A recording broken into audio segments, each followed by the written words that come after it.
All right, so today's video, we are watching a Masters 3 support on PC, playing Juno, and they say, hi, this game was super strange. It started off normal. I noticed my Kiriko had 600 healing 5 minutes in, but I wasn't too concerned. We did well on our first push, but after my tank died while I was on cart, they decided they didn't want to play anymore. Our Kiriko wasn't healing enough to his liking, and he was saying things like, get a solo kill without me. I tried to explain, you'll see me AFK to type, that the game was very winnable. Kiriko wasn't healing, but I was making up for it. Kiriko even added me and explained they didn't even have heal bound. Huh? Did we win with a Kiriko that doesn't have her healing even bound? I shall leave that a mystery. P.S. I am still looking for gameplay advice, even though this wasn't how I usually play. Definitely had to heal a lot more, but any position or general advice helps. You want to get GM. All right, sounds good. So yeah, this is one of those games where like sometimes you have these like really like crazy outlier games that like, what do you do when that happens? How do you react to it? You know, can you make these games still work? And I think that's kind of, it'll be interesting to see. I mean, they have it bound if they have 600. Oh, I guess Suzu, right? Maybe. We'll see. I'll look at the Kiriko in a second.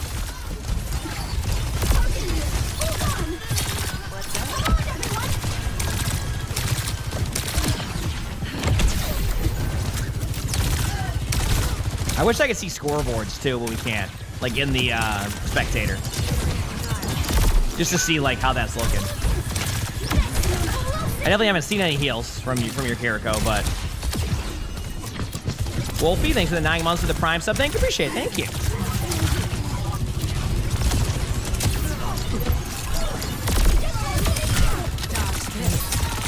I mean, you're doing a good job. I can see. Good thing they give you ults quicker recently with the buff on Juno, because this is gonna be.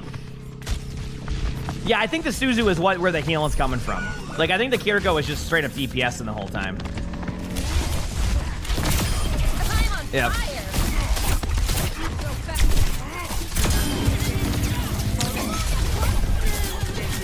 Yeah, I haven't seen a heal go out at all. Just been, it's full DPS, so. All right, let's head back to the Juno.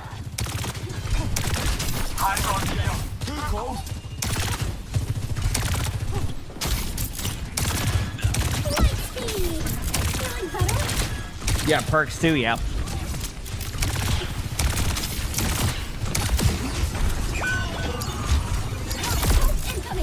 Huh. I mean, okay. I do want to point out that even if your Kiriko isn't healing, it's going to be really hard for your teammates to heal the heal the hazard back here. I just want to point out, and I've been here before. Sometimes when you're on hazard, you're like, hey, I got to get really aggro and go to the back line. And then you go to the back line, and this is my reaction. My bad. And that's a perfect way to describe what happens every time I go into the back line as hazard, because I don't have the timings down. But yeah, it's hard to keep the tank alive there. I know that if you hit tab and the Kiriko doesn't heal, even if the Kiriko was healing, that's a really hard. That would be hard to keep alive there. Again, I've done that before, so I get it.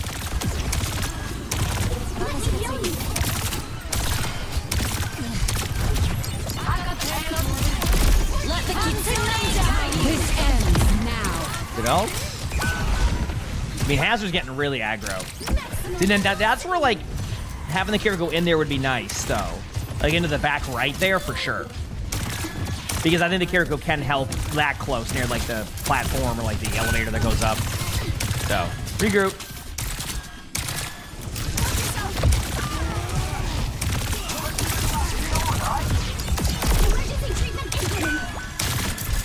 All right. That was pretty aggro. But I also think, like I said, again, the Kiriko can help with that situation. You said some supports do have insane damage. They do. The problem is that I've had games where I'll look at, like, I'll hit tab and my Kiriko will have 6,000 damage and 3,500 healing. But, like, there's 3,500 healing involved in that, right? My understanding is that the Kiriko basically had 600 healing. Like, no healing at all outside of, like, a Suzu accidentally gets everybody else or, like, a perk. So, point I'm making here is, you know, you can still find some damage output as Kiriko in that situation, you know? And put out some good heals. Not just like pure damage. You can still throw heals out occasionally. It doesn't need to be perfect by any means. Yeah, you're gonna be in like kind of fall behind catch-up mode here. I think what needs to happen here, if I'm the tank in this situation too, is I play more for health packs, and I think that would help a lot too. Like right there, like Kiriko heals with a cleanse. So, you know, you get a good cleanse.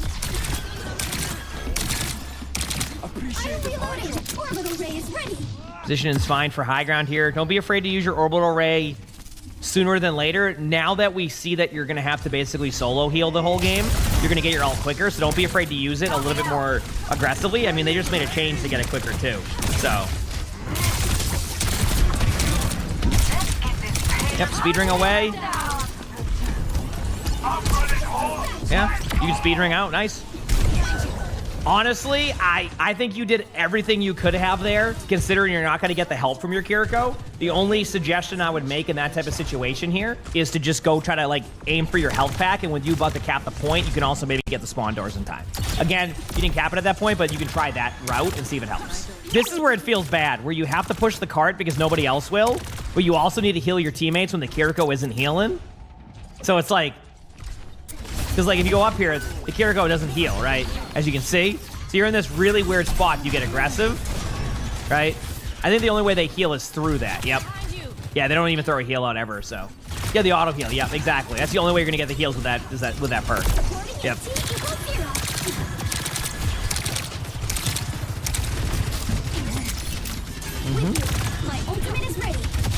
Yep, don't be afraid to use this ult. Heck, you can ult stack that. That's fine. That's totally fine. Try to heal your Genji as much as you can. Yeah. Honestly, I mean, you played this how you could play it. Okay, there's a world where there's one way to adjust your playstyle now in these type of situations. So, okay, we're in a game. Your Kiriko's on every healing, it doesn't have heal bound, which is apparently what happened. Don't be afraid when you get aggressive with ults to go in rather than play safe. And I know that sounds kind of weird, but I think sometimes you need to just go at that pace because it's basically going to always be isolated on this part of Hollywood into a 4v5 if you don't get through that choke. So I think what you can do is don't be afraid to just speedring in and hope for the best. And I know that's just like, you're like, well, normally you talk about good positioning in this. Yes, but when this is an outlier game where your Kiriko has decided that healing is not going to be the play, where you can be a bit more aggressive and be more in there with your team and just win purely off of just like out-brawling them, which so far your team's done a good job in the brawl. So that's an adjustment you can make there. But I would save your speed ring for that engagement point, not for like right there. I think that was a little bit of an early speed ring. There you go. There's the Hanzo ultimate. I will say I would rather see you use your movement ability there to get out of that Hanzo ultimate. That was a very apparent Hanzo ult too. It wasn't like it was a surprise. You could hear it from a mile away. You had a timing, so make sure to use the correct stuff. Because sometimes aggressive Juno is the way. Yeah, I mean, the problem is you're either going to be stuck into basically heal bot mode with this. Obviously, the typing, we know this is happening because there's been some argument between the team. The Hazard is not happy the Kiriko isn't healing. The Juno is trying to say that it's still winnable. That's pretty much what we understand from the interaction. I can't see the text chat, but that's what it was explained as, so. Which it is still winnable. I'm telling you right now, your team is one ult stack away from being able to just push past and make this happen. But I mean, yep, this is Masters on PC, yes. There you go. Yeah, I think the one opportunity your team had to win that team fight was when I mentioned being aggressive rather than sitting back. I think if you were up there with your Genji, you actually team wipe that and cap the point. So there was a world where a play you made could have helped here. And in these type of games, that's why I always say one game at a time, sometimes you got to make those fast adjustments. Go in with this. I would say go in with this. I know you have to be on the cart, but I want to see you be a little bit more. Yes, this is correct. You're getting aggressive with it too. Nice. Get up there. Yep. Correct play. Speed ring for your team. Speed ring for your team. You also have the Kitsune there, so you get your cooldowns quicker. Yep. Good speed ring. Nice. Yeah. Being aggressive was the play there. Good job by your team. It almost felt like the overtime forcefully made you get aggressive there. I think you could have done that about a minute and a half sooner on that one team fight I mentioned, and you might actually have more time on the clock. So, not bad work. You know, it's not the most ideal game you want to be in. He says you thought in higher ranks as you're reaching masters, you have to balance heals and damage as support. But like, that's why I said, like, even when I play with the most aggressive Kirikos in ranked, that will be like 5,000 damage and 3,000 healing, or 6,000 damage and 3,500 healing. It will not be 600 healing. You know what I mean? And not using your heals. Sometimes that aggressive damage can lead to less healing need to be done because you're winning team fights a lot quicker because you're hitting good shots, but it doesn't mean that you only have 600 healing. I think this is just somebody who has decided they only want to do damage, and that's what they're doing. Like they only do damage, and they have it unbound on purpose so they don't accidentally heal. That's kind of the vibe I'm getting from that, based off of what they said the interaction was like. They're just doing. It's probably an alt account of somebody that only is only damaging.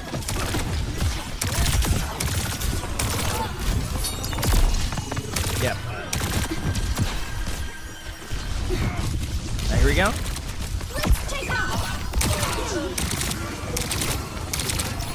That's a really aggressive hazard, though. Like right now, your hazards might get some of the teammates killed here if it plays like that. That is very aggressive.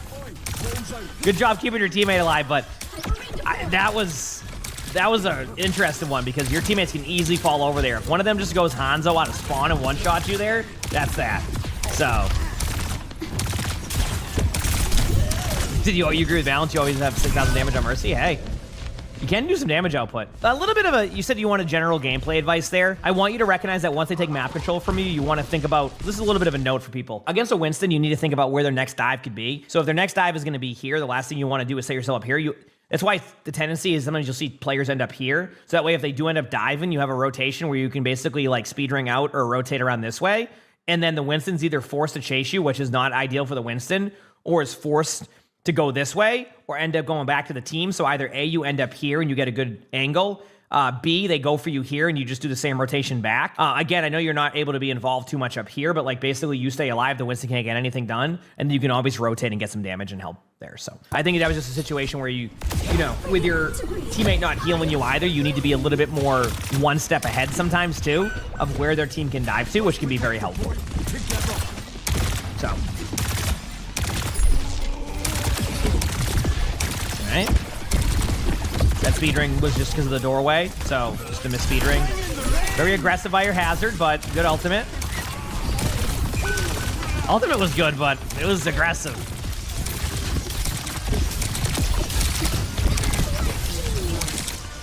Back away. Okay. Not bad. For your teammates to heal. Yeah, just get out. Again, try to be one step ahead. In that situation, you're already down in numbers. The last thing you want to do is stagger. So try to just go aggressively a little bit more and more. So, yeah. Hey there.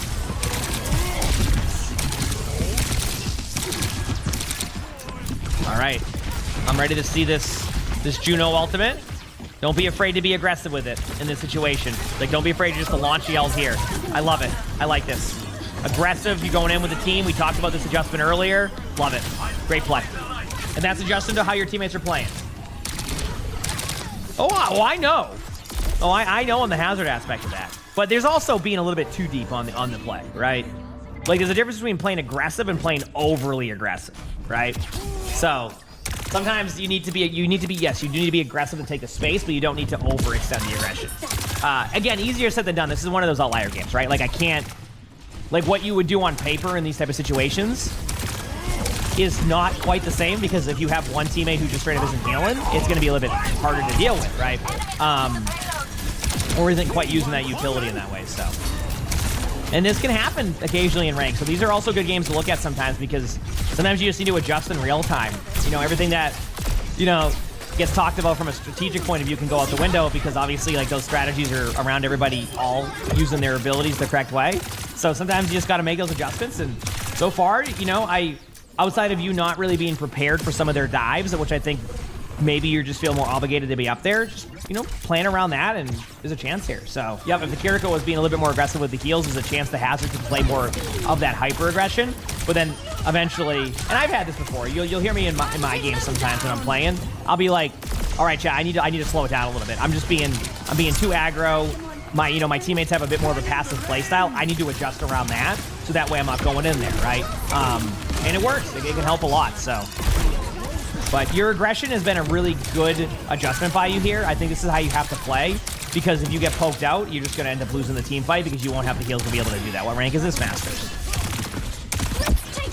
I think the adjustments that you've made has been solid. Again, just, you know, be able to predict a little bit more of where they're going to go. on like their rotations, but now that they went Roadhog, you don't even have to worry about it as much because they don't have the Winston to get to you. So, yeah, that team fight in the back line, hard to call on what you should do here.